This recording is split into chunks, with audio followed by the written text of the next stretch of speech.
Este programa es presentado por Loyalty Insurance.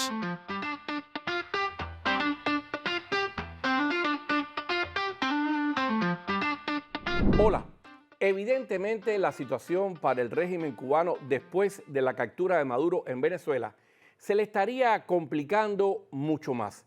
Se le estaría complicando mucho más, sobre todo después de unas recientes declaraciones del líder de la minoría demócrata en el Senado de Estados Unidos, que estaría dando a entender que la administración Trump no estaría descartando algún tipo de operativo militar similar al que hizo en Venezuela en el caso de Cuba.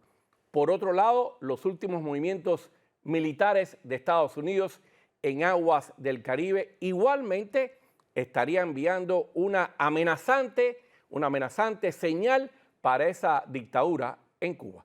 Soy Rolando Nápoles y esto es Hoy en Cuba, aquí en Univista TV. Es decir, cuando Marco Rubio era un bebé y cuando Trump era un adolescente intentando entrar en el mundo de la mafia, de los negocios turbulentos y mafiosos de Nueva York, este país ya estaba jugando ese juego.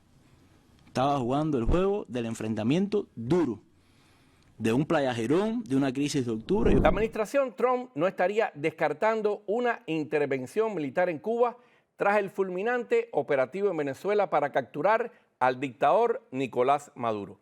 Una supuesta posibilidad que sin dudas los jerarcas del régimen de La Habana tampoco parecen descartar, según las más recientes declaraciones de algunos de sus voceros en la propia televisión oficialista de la isla, que intentan llevar una imagen de calma ante esta situación. Entonces, la euforia política, como algunas personas en estos días me han preguntado, bueno, un bloqueo naval total a Cuba. Primero, no es el mismo espacio marítimo el de Venezuela que el de Cuba. Cuba tiene mar 360 grados, por el norte, por el sur. Cuba está a 90 millas de Estados Unidos.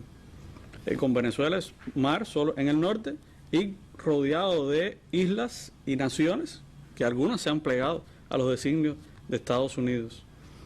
Yo creo que hay elementos a tener en cuenta que podrían disuadir una acción directa contra Cuba. Tampoco es de despreciar que hay una historia que tiene que ver con la derrota del 61 en Playa Girón, una historia que tiene que ver con un diferendo histórico y además con cuestiones políticas, con negociaciones, con pactos que hay entre los dos países y acuerdos que no se derogaron, incluso de la época Obama, no se derogaron con Trump.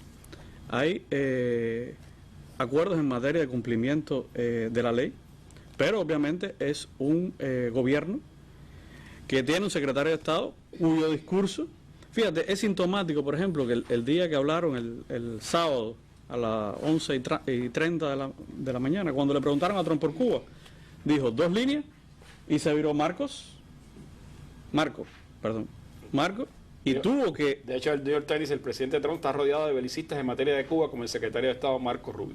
Es de las cosas que son un pequeño detalle semiótico, para llamarlo de la manera correcta. O sea, ¿hasta qué punto puede llegar Marco Rubio?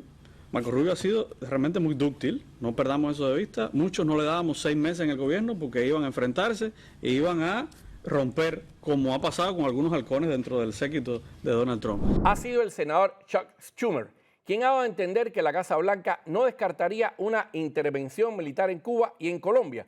Según el líder de la minoría demócrata en el Senado de Estados Unidos, no obtuvo garantías claras de que la administración Trump no esté evaluando ataques contra la isla, después de que él se lo preguntara en una sesión informativa a altos funcionarios estadounidenses, entre ellos el propio secretario de Estado, Marco Rubio. Yo no estoy esperando que se produzca una invasión militar, ni mucho menos en los próximos 2, 3, 4 meses, salvo que acontecimientos inesperados desaten una situación inesperada.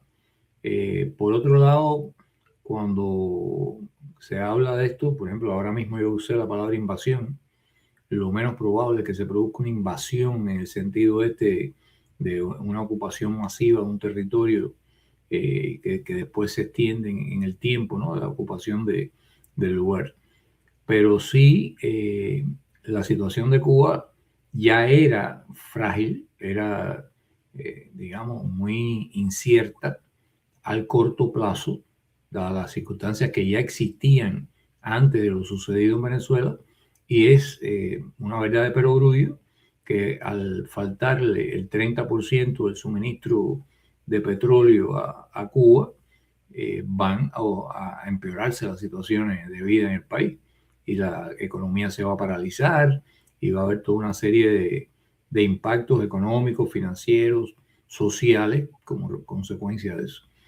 Y eso va a provocar, es predecible que provoque una explosividad de la población mayor que la que hemos visto incluso hasta ahora, porque las protestas se han incrementado notablemente, pero las protestas callejeras como tal han sido, aunque mayores que en otros momentos, nunca del nivel de la que alcanzaron el 11 de julio del 21. La posibilidad de que Estados Unidos tenga entre sus planes una supuesta intervención militar en Cuba y Colombia ocurre en medio de un nuevo despliegue de dos de los buques de guerra protagonistas del operativo de captura de Maduro hacia el Atlántico, justo frente a las costas cubanas. Pese a que la mayoría de los efectivos norteamericanos que estaban en el Caribe ya iniciaron su retirada de la zona.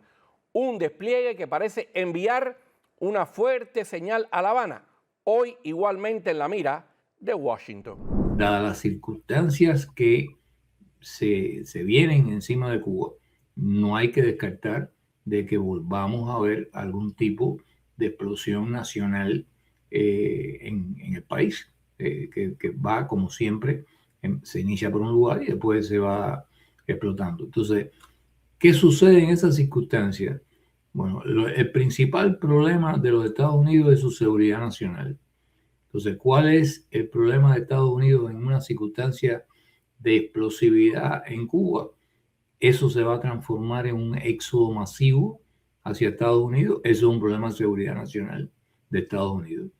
El problema de la crisis humanitaria en Cuba y que se abra la posibilidad de encuentros violentos, una guerra civil, cualquier tipo de situación de violencia en Cuba es una amenaza a la seguridad de los Estados Unidos.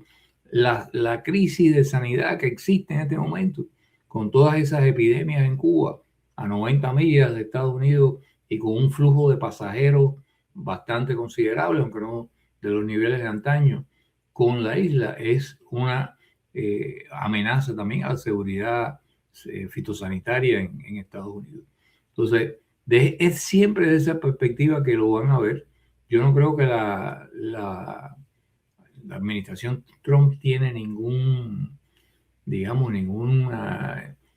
ansiedad por ahora que tienen andando el proceso de Venezuela, involucrarse paralelamente en un proceso militar en Cuba, pero eso también depende de las circunstancias y depende de lo que haga el gobierno cubano. Los más recientes movimientos militares de Estados Unidos tras la captura de Maduro y las declaraciones de funcionarios norteamericanos sobre que Cuba es un estado fallido se dan igualmente mientras La Habana comenzó a alertar a los cubanos de que la administración Trump podría usar la realidad de que el régimen no tiene salida para la imparable crisis en la isla y pudiera organizar una intervención humanitaria, algo a lo que sin dudas le teme mucho la nomenclatura de la dictadura.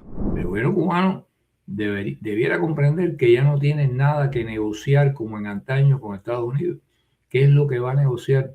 No hay industria azucarera que ofrecer, no hay, o sea, allá está el petróleo, ¿no? En Venezuela. ¿Qué van a ofrecer en el caso de Cuba? El café, el tabaco, langostas que ya no existen. Lo único que puede ofrecer un gobierno en Cuba es estabilidad y seguridad de que no hay ninguna actividad subversiva de aliados de Cuba que son enemigos de Estados Unidos. Entonces es ahí donde el gobierno de Estados Unidos tendrá que tomar una decisión. Por otro lado, el operativo de captura de Maduro en Venezuela sigue dando más noticias de víctimas del ataque estadounidense.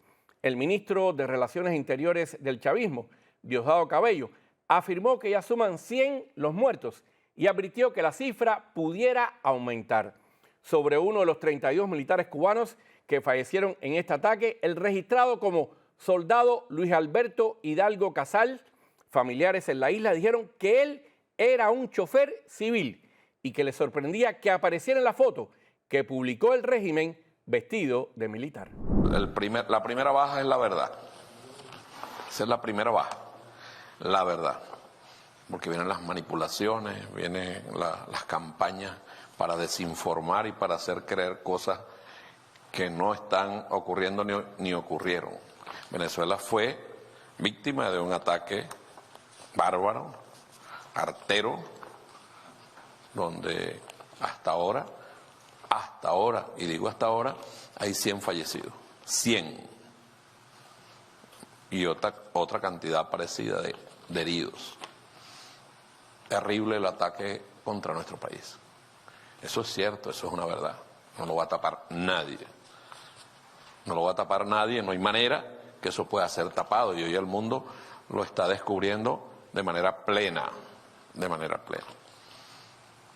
Una cosa terrible, y murieron personas que no tenían nada que ver en un conflicto, civiles, mujeres que estaban en su casa, personas que estaban en sus casas, fueron alcanzados por el impacto de las poderosísimas bombas lanzadas contra nuestro país. 32 cubanos que hubo que matar,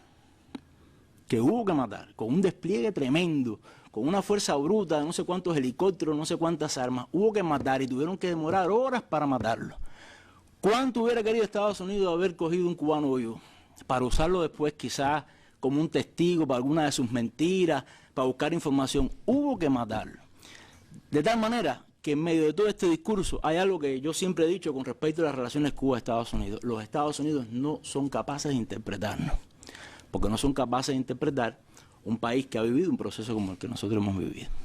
Una posibilidad, por supuesto, dentro de todo esto, es la decisión de una intervención humanitaria, que está previsto tanto en Naciones Unidas por la llamada resolución de la responsabilidad de proteger, que fue adoptada por Naciones Unidas en una cumbre de Naciones Unidas en el 2005, o puede ser por otro tipo de circunstancias que se inicien en la dinámica entre Cuba y los Estados Unidos. O sea, resumiéndote, sí es posible que algo suceda. Yo no espero que suceda al corto plazo. No creo que es el interés de los Estados Unidos que suceda al corto plazo, pero el corto plazo de que estoy hablando es de 2 a 5 meses. O sea, después de eso yo no sé lo que va a pasar. Y por cierto, curiosamente, después de la captura de Maduro en Venezuela, el Ministerio de Salud Pública en la isla acaba de anunciar que ahora está retomando los vuelos de regreso de los médicos cubanos que tiene precisamente en territorio venezolano, que según el régimen estaban paralizados en las últimas semanas del pasado año porque según La Habana había problemas logísticos. Soy Rolando Nápoles y esto es Hoy en Cuba, aquí en Univista TV.